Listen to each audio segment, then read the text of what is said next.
नमस्कार जी बिजनेस के big studio में बहुत बहुत स्वागत है आप सभी का। कॉर्पोरेट रडार आप देख रहे हैं, मैं हूं प्रियंका उपल आनंद। आज हमारे रडार पर 1992 में शुरू हुई micro finance company Muthoot Microfin है।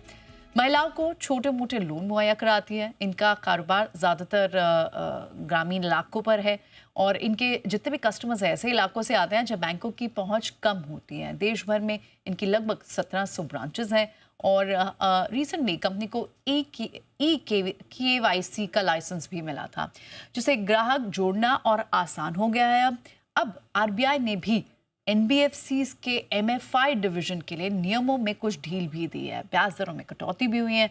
इसके बाद अब मुथूट माइक्रोफिन के लिए आगे की ग्रोथ स्टोरी, इनके लिए कितनी बड़ी मदद और लोन बुक का कितना कंपोनेंट MFI स्पेस पर है और कितना एक्सपैंड करना चाहती है कंपनी, ये सब पर बात करने के लिए हमारे साथ कंपनी के CEO सदव सईद बने हुए हैं। सदव, बहुत बहुत शुक्रिया सदव जी, आज समय देने के लिए, हमसे बात करने के लिए बहुत बहुत शुक्रिया आपका। सबसे पहले तो यही समझना चाहेंगे, क्योंकि ये जो RBI के नॉर्म्स में हमने देखा कि MFI स्पेस जो है उसके लिए कई सारी बैंक्स और NBFCs मेजरली उनके लिए MFI के नॉर्म्स में थोड़ी ढिलाई आई है। आपका तो बहुत बड़ा एक्सपोजर MFI स्पेस में ही है, इनफैक्ट माइक्रो फाइनेंस इंस्टीट्यूशन में ही है।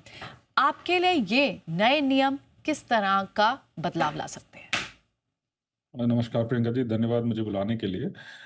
देखिए, आरबीआई ने जो नई पॉलिसी इंट्रोड्यूस करी है जिसमें 40% नॉन क्वालिफाइंग एसेट का दायरा बढ़ाया है। पहले ये रिक्वायरमेंट थी 75% जो था क्वालिफाइंग एसेट रखना होता था of the total balance sheet. उसमें कुछ कैश इक्विवेलेंट भी रहता था, तो 25% स्कोप था जिसमें कैश इक्विवेलेंट को अगर हटा दे तो 15% करीब स्कोप रहता था डाइवर्सिफाई करने का बुक को। अब आरबीआई ने ये बढ़ा के 75% से 60% कर दी है क्वालिफाइंग एसेट की रिक्वायरमेंट, और 40% नॉन क्वालिफाइंग एसेट रह सकते हैं। तो अगर हम कैश इक्विवेलेंट वही 10% माने तो करीब 30% बुक आप बना सकते हैं नॉन क्वालिफाइंग एसेट का। अब इसमें एडवांटेज ये रहती है कि हम क्वालिफाइंग एसेट की डेफिनेशन अगर देखें तो वो अनसिक्योर्ड लोन और इनकम लेवल जो 3 लाख रुपए की घर के लिए हो उससे कम के लोन में देने पड़ते हैं। बट काफी सारे कस्टमर माइक्रो फाइनेंस के जो काफी सालों से जुड़े हुए हैं वो आज के दिन में ग्रेजुएट कर गए हैं थोड़े से 3 लाख रुपए से ऊपर की इनकम के, तो वो MFI केटर नहीं कर पा रही थी। बट अब ये नई जो गाइडलाइन आई है, इसमें लिबरलाइजेशन जो हुआ है उससे हमें एक सुविधा मिलेगी उन कस्टमर को भी केटर करने के लिए। साथ में हमें थोड़ा डाइवर्सिफाई करके इनोवेट करके नए प्रोडक्ट बनाने के, जैसे कि माइक्रो लैब या गोल्ड बेस्ड लेंडिंग करने का हमें एक अपॉर्चुनिटी मिलेगी। इससे माइक्रो फाइनेंस कंपनी को काफ़ी मदद होगी, थोड़ी बुक डाइवर्सिफाई होगी, रिस्क थोड़ा कम होगा, थोड़ा एसेट क्वालिटी और कस्टमर को रिटेन करने में भी बहुत अच्छा रहेगा, और एसेट क्वालिटी अच्छी मेंटेन करने में भी काफ़ी अच्छा रहेगा। All right, absolutely. तो ये एक बड़ा बदलाव आपके लिए भी हुआ है। बिल्कुल, तो क्वालिफाइंग एसेट क्राइटेरिया जो बदला गया है, बहुत अच्छे से आपने समझाया भी हमें इसमें। बिल्कुल सर, लेकिन एक चीज़ और बताइए मिस्टर सईद, ओवरऑल RBI के इस रेट कट के बाद जो उन्होंने स्टांस अकोमोडेटिव से न्यूट्रल किया है, इसे आप कैसे इंटरप्रेट कर रहे हैं?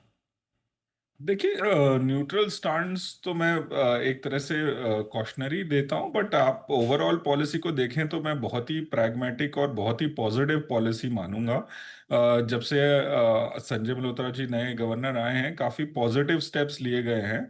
और पूरे मार्केट की आशा थी कि 25 बेसिस पॉइंट कट होगा पॉलिसी रेट में, बट उन्होंने उसके आगे जाके 50 बेसिस पॉइंट कट करा है। थोड़ा फ्रंट लोड करा है अपने रेट कट को, जिससे ग्रोथ आगे बढ़ सके। हमारे चौथे क्वार्टर के भी ग्रोथ रेट के रिजल्ट काफी अच्छे आए थे, एक्सपेक्टेशन के अबव थे। 7.4% जीडीपी ग्रोथ हुआ था। अब उसको आगे बढ़ाते हुए अगर आप ग्लोबल कंटेक्स्ट में देखें, बिकॉज ऑफ ये ट्रेड के जो मसले चल रहे हैं यूएस चाइना का और भी देशों के साथ, उससे ग्लोबल इकोनॉमी थोड़ा स्लो डाउन हो रही थी। उसका इम्पैक्ट इंडिया पे भी आता बाद के क्वार्टर्स में, बट ये रेट कट करके एक इंडस्ट्री को बूस्ट दिया है गवर्नर ने एंड आरबीआई ने एंड मॉनेटरी पॉलिसी कमेटी ने, जिससे ग्रोथ मोमेंटम कंटिन्यू रहेगा। उसके अलावा उससे भी अच्छी बात यह है कि ग्रोथ तो एड्रेस करी, साथ में लिक्विडिटी को भी एड्रेस करा। सीआरआर कट 100 बेसिस पॉइंट का अनाउंस कर दिया गया है, और उसका पूरे साल का एक वो दे दिया गया है चार्ट के हर क्वार्टर में सितंबर onwards 25 basis point CRR cut लगा रहेगा। सो उससे बेटर ये रहेगा कि लिक्विडिटी फ्लो बना रहेगा पूरे साल ही, बैंक्स भी लेंड कर पाएंगे, तो क्रेडिट ग्रोथ काफी अच्छी रहेगी। तो मेरे हिसाब से तो काफी अच्छी पॉलिसी है। और मेरे हिसाब से अगर मैक्रोज में देखें, जिसमें अगर गाइडेंस दी गई है कि इन्फ्लेशन कम होगा, पूरे साल का इन्फ्लेशन 4% से घट के 3.7% पे आ जाएगा, Q1 में तो इन्फ्लेशन 2.9% ही रहेगा। तो ये विद गुड मॉनसून जो आज के दिन में एंटिसिपेट करा जा रहा है, अगर ये साथ में लगाएं तो मेरे हिसाब से काफी अच्छी पॉलिसी है। इससे इंडस्ट्री को बहुत सपोर्ट मिलेगा, माइक्रो फाइनेंस इंडस्ट्री को, फाइनेंशियल सर्विसेज इंडस्ट्री को बहुत ही अच्छा ग्रोथ मिलेगा, और क्रेडिट ग्रोथ आगे बढ़ेगी, मुझे लगता है। ग्रोथ आगे बढ़ेगी और एक बहुत ही अच्छा स्टेप है, फ्रंट लोडिंग स्टेप है, जैसे आपने प्रोएक्टिव एक्शन लिया है। यहाँ पर आरबीआई गवर्नर है मिस्टर सईद, हमने 2024 में देखा कि कई बार, आपने 3 बार इनफैक्ट अपने लेंडिंग रेट्स थे उन्हें घटाया था। ऑफ कोर्स एक इजी एक्सेस आप चाहते हैं अफोर्डेबल क्रेडिट के लिए। अब आगे चलते हुए किस तरह का इस साल में रेट कट्स रह सकता है? क्या आप भी कंज्यूमर्स को बेनिफिट पास करेंगे?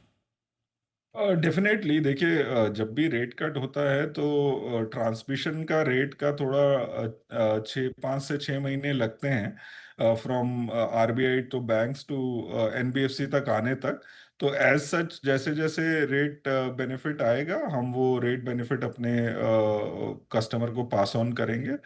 डेफिनेटली रेट कम होंगे आगे जाके, बट इमीडिएट टर्म्स में तो थोड़े रेट स्टेबल ही रहेंगे, बट आगे जाके डेफिनेटली कम होंगे। अ, थोड़ा आपकी हम क्लासिफिकेशन को और समझना चाहते हैं। जो आपकी पूरी कंप्लीट एमएफआई की जो लोन बुक है, वो किस सेगमेंट में कितनी है अभी करंटली? अगर हमें 3 डिफरेंट वर्टिकल्स में से डिवाइड करना हो, एसएमई में कितनी आपकी लोन बुक है, कितना एक्सपोजर कंज्यूमर फाइनेंसिंग में, और कितना अफोर्डेबल हाउसिंग में है? देखिए, आज के दिन में अगर हम देखें तो हमारा ऑलमोस्ट 95% जो बुक है वो जॉइंट लायबिलिटी ग्रुप लेंडिंग है, वो अनसिक्योर्ड लेंडिंग में है। जो 5% है वो बुक डाइवर्सिफाइड है, करीब 2 से 3% एमएसएमई में है, एंड 2 से 3% गोल्ड लोन फाइनेंस में है।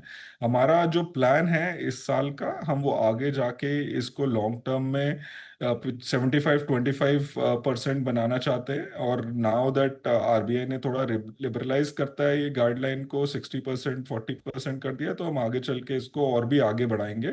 हमारा लॉन्ग टर्म प्लान ये है कि हम 60% अनसिक्योर्ड लेंडिंग, जो कि हमारा जॉइंट लायबिलिटी ग्रुप में रहेगा, और 40% में हमारे पास कुछ गोल्ड फाइनेंस रहेगा, कुछ हम माइक्रो लैब कर रहे हैं जो कि एमएसएमई में क्वालिफाई होता है, और हम कुछ लोन जो है वो टू व्हीलर फाइनेंस में कर रहे हैं।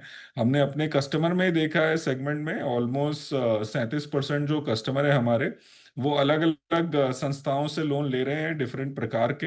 हम चाहते हैं कि एक हम माइक्रो फाइनेंस एंटिटी ऐसी बनाएं जो वन स्टॉप सोल्यूशन बने एक हाउस होल्ड के लिए, रूरल हाउस होल्ड के लिए, वो सभी प्रकार के लोन हमसे ले पाएं। तो ये जो नई पॉलिसी आई है, ये ऐसे प्रावधानों के लिए बहुत अच्छी रहेगी, और हम ये सब सुविधाएं अपने बोरोअर को प्रोवाइड कर पाएंगे। All right, so 60:40 unsecured loan book 60 और बाकी 40 में 3 डिफरेंट कैटेगरीज को मेजरली आप कंट्रीब्यूट करते हुए देखते हैं। वो है गोल्ड फाइनेंसिंग, एमएसएमई और two wheeler financing. One last question mister Saeed, हमने देखा कि revenue, just quick check on your numbers जो आपके आए थे Q4 के नंबर्स, हमने देखा रेवेन्यू पे भी थोड़ा प्रेशर था और आपने एबिटा लॉस भी दर्ज किया था। मार्जिन्स भी हमने देखा थोड़े डिक्लाइनिंग एंड पे थे, इनफैक्ट आपका लॉस बड़ा ही था। किस वजह से, क्या कुछ बड़े चैलेंजेस लास्ट क्वार्टर थे, और आगे जाते हुए किस तरह की गाइडेंस मार्जिन्स को लेकर आप दे सकते हैं, निम्स को लेकर? हमने पिछले क्वार्टर में एक तरह से प्रोविजन का फ्रंट लोडिंग करा था। हमने 230 करोड़ का प्रोविजन जो है मैनेजमेंट ओवरले के लिहाज से लिया था, उसकी वजह से थोड़ा सा प्रॉफिटेबिलिटी पे इम्पैक्ट आया है। बट ओवरऑल फाइनेंशियल ईयर का परफॉर्मेंस देखें, FY 25 वर्सेस 24, ओवरऑल हमारा अर्निंग्स तो बढ़ा है, बट एयूएम हमारा प्रिटी मच स्टेबल रहा। थोड़ा क्रेडिट कॉस्ट बढ़ी, उसके कारण इम्पैक्ट हुआ। बट क्योंकि हमने प्रोविजन फ्रंट लोड कर लिया है, इस क्वार्टर में डेफिनेटली हमारा क्रेडिट कॉस्ट अंडर कंट्रोल रहेगा, और हम आशा करते हैं कि हम अच्छा प्रॉफिट जनरेट कर पाएंगे इस साल। द डिसबर्समेंट ऑल्सो पिछले कुछ महीनों में अच्छे पिकअप करे हैं और आगे भी चल के अच्छे रहेंगे। That means it could be taken as a one off. आपसे बताना है कि ये जो लास्ट क्वार्टर में गया एक वन ऑफ है, अदरवाइज आप आगे के क्वार्टर्स के लिए FY26 के क्वार्टर्स के लिए बुलिश हैं। Very quickly. बिल्कुल बिल्कुल ओके, गॉट बिल्कुल, इट। हम काफी पॉजिटिव आशा रखते हैं नेक्स्ट को। ऑल राइट मिस्टर सईद, बहुत बहुत शुक्रिया आज समय देने के लिए और हमसे बात करने के लिए, और नंबर्स पर भी, और साथ ही आरबीआई की जो MFI पर न्यू नॉर्म्स आए हैं उस पर भी बात करने के लिए बहुत बहुत शुक्रिया।